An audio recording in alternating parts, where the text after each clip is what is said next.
আসসালামু আলাইকুম। আশা করি সবাই ভালো আছেন। আজকে আপনাদের মাঝে নতুন একটি ভিডিও নিয়ে আসছি।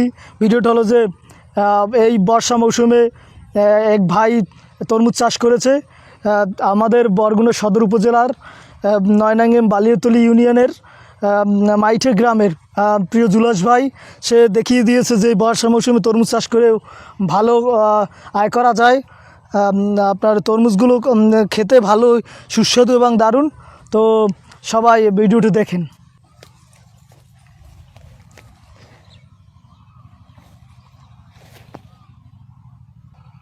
আমাদের নয়নাঙ্গেম বালিয়াতলী ইউনিয়নের 4 নং ওয়ার্ড মাইঠা গ্রামে জুলাস ভাই দারুণ উদ্যোগে আমরা দেখতে পারছি।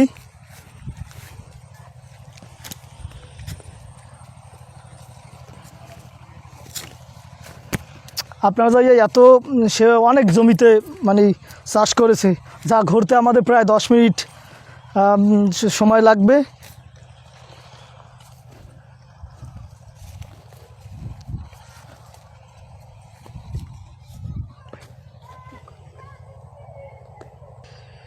সে মাছি পোকা মারার জন্য সেই স্টিকার ব্যবহার করেছে, যাতে অনেক পোকামাকড় যেন তার তরমুজকে ক্ষতি না করতে পারে।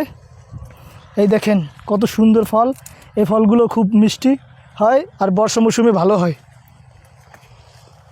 আসলে সে তাক লাগাই দিয়েছে যে এই সময়ও তরমুজ চাষ করা যায় এত সুন্দরভাবে, আর এত অসাধারণভাবে ফল হয়েছে যা দেখার মতো। আর তরমুজ চাষ, উপরে তরমুজ চাষ করছে, নিচে হয়তো বা মাছ আছে।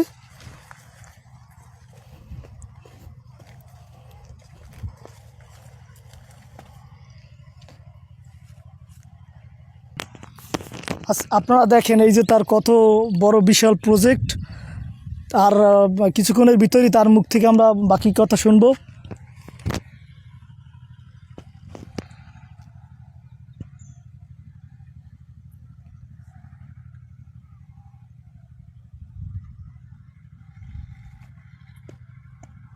আর ফলগুলো হলে যাইয়া আপনারা যাই এমন সুন্দরভাবে সে জালি দিয়ে মানে বেঁধে রাখছে যেন আপনার ছিঁড়ে পড়ে না যায়। মানে তরমুজটা অনেক বড় হয়েছে এই জন্য।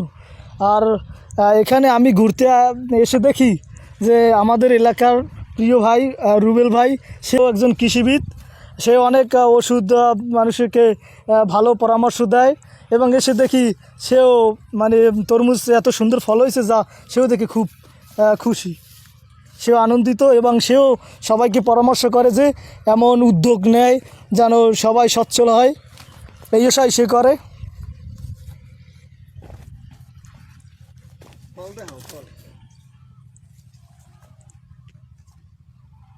আসলে উপর থেকে তো ফল দেখা যায় না, ফল হইলে যাইয়া সব ঝুলাইন নেওয়া, আর নিচে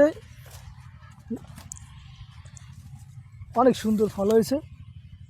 আপনারা দেখেন বড় প্রজেক্ট, বড় ক্ষেত করছে। আর এখনও মানে ফল পড়া প্রায় শেষ, এখন শুধু পাকার সময়, পাকার জন্য অপেক্ষায়। আসলে যার কোলায় বা বিলে জমি আছে চাইলে সবাই চাষ করতে পারে।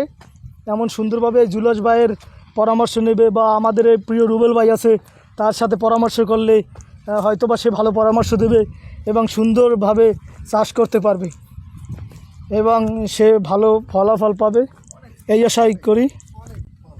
হ্যাঁ, অনেক ফল হয়েছে যা আসলে ভিডিওতে দেখানো যায় না।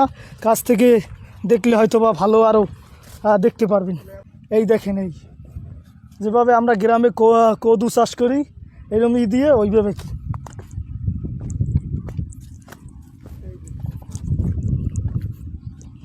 এই আমরা এই দেখেন এই পাশে ধান চাষ করে, আর এই ভাই সে তরমুজ চাষ করে এভাবে।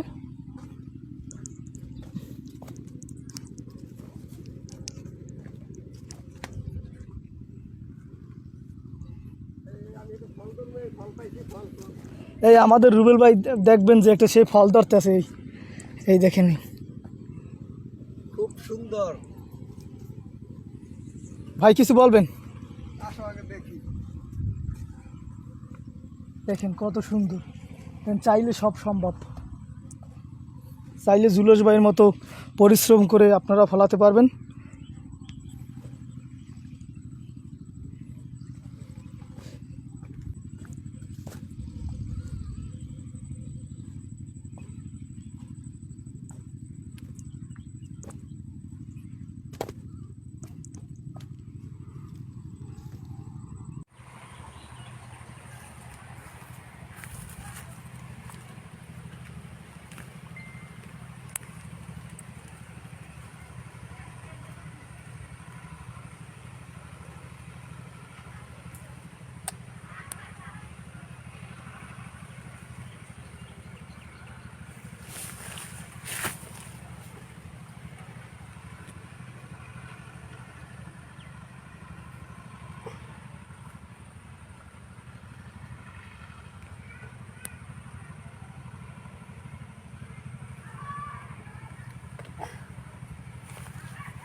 আলহামদুলিল্লাহ। আচ্ছা ভাইয়া, এই তো অনেক সুন্দর ফল হয়েছে আমরা দেখছি।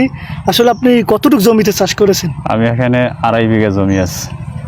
আর 2.5 বিঘা, হ্যাঁ, এত ধরেন প্রায় আফগানি জমি আছে। আর আপনি কত টাকা আনুমানিক ব্যয় করেছেন? এখানে আনুমানিক প্রথম থেকে শুরু করলে প্রায় 50-60 হাজার টাকা মতো খরচ হয়েছে। আচ্ছা, আর কোন ধরনের তরমুজ চাষ এটা করেছেন? করছি ইস্পাহানি কোম্পানি, জাফর মিয়া ডিলার। ও আচ্ছা, এই সময় যে আমি অসিজনে যে তরমুজ চাষ করেছেন, কোনো সমস্যা হয় নাই?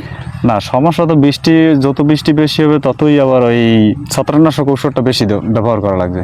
এইটি গুড়ি পোয়ের কোনো তেমন কোনো রোগ বৃষ্টির জন্য না বললেই চলে বৃষ্টির সময়। আর সবচেয়ে বেশি হলে ছত্রাকনাশক, ওইটা যদি দমন করে রাখা যায় তাহলে আলহামদুলিল্লাহ আল্লাহ খুব ভালো হয়। আপনি কতদিন পর আর কি তরমুজ বিক্রি করতে পারবেন আর কি? এখন থেকে আর 7-8-10 দিন পরে বিক্রি করা যাবে সম্ভব। আর আশা করছেন যে কত টাকা বিক্রি করবেন? আমার আশা আছে, তো বেশি বললে তো আর হবে না। এখন যেটা দরকার সেইটাই আমার 4-এর উপরে ইনশাল্লাহ চেষ্টা আছে। ভাই, আল্লাহ শেষে একটু কথা বলবেন, কৃষকের উদ্দেশ্যে কিছু বলেন।